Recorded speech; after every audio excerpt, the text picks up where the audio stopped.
In this video, I'll show you our latest open source project, which is AI TextFSM Builder. So we built this project because writing text FSMs are always pretty cumbersome. Getting the syntax right or even learning the syntax in the first place is more of a learning curve and annoying sometimes. So we built this to make it very easy for you.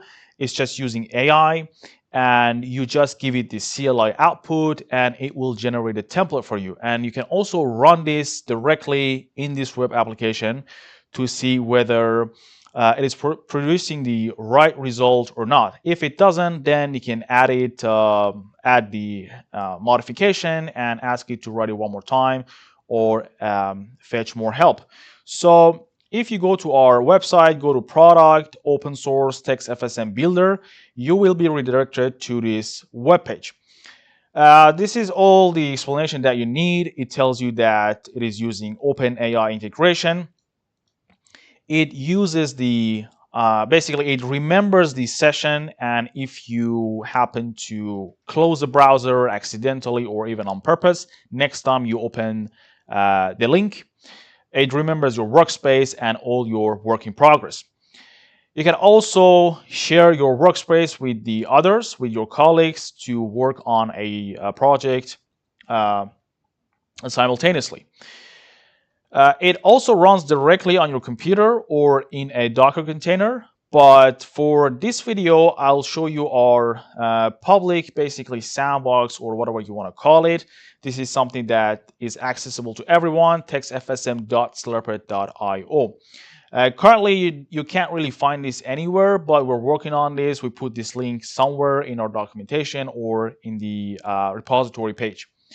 If you click on download, you will go to our official repository, and from here you will learn how to install this locally on your computer again or in a Docker container.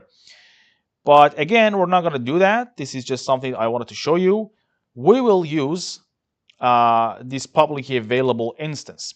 So right now I'm in the environment. From here you can see example templates. These are the templates that are already available in the application as well. So if I click on one of them, maybe something for, it doesn't matter, I can choose this one. It shows us the CLI output, the raw output, and the text FSM template. If I hit on auto run or click on run, it will show you the result that it's producing. So here I'm going to clear, and I will go to my router on here and type in show IP interface brief just to have something. And I will grab the output, go back here, paste. And if I click on this, whatever that is, this button, it will produce a template for me. If I want, I can run. So it needs a little bit tweak each time. It's not perfect. If I click on this one more time, sometimes it needs multiple tries. So if I hit run, you see that it is actually running. And from here, I can check everything.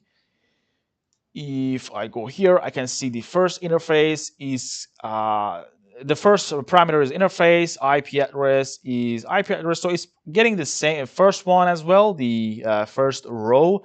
But if I go here, I can see the second row.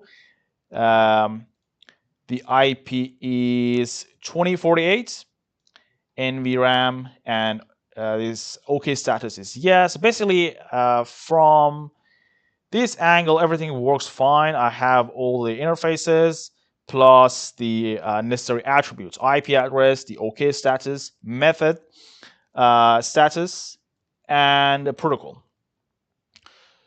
So it also has dark mode and light mode. From here, if I hit on share, click on yes, I can create a link and copy one of these links based on your privileges, admin or public, and give it read and write access or read only access. So if I do that, the person that has the link can only read or read and write based on the option that I choose here. So if I can just copy this link and give it to my colleague, and they're going to have the same workspace as me. So this is pretty much all I wanted to show you. I will see you in the next one.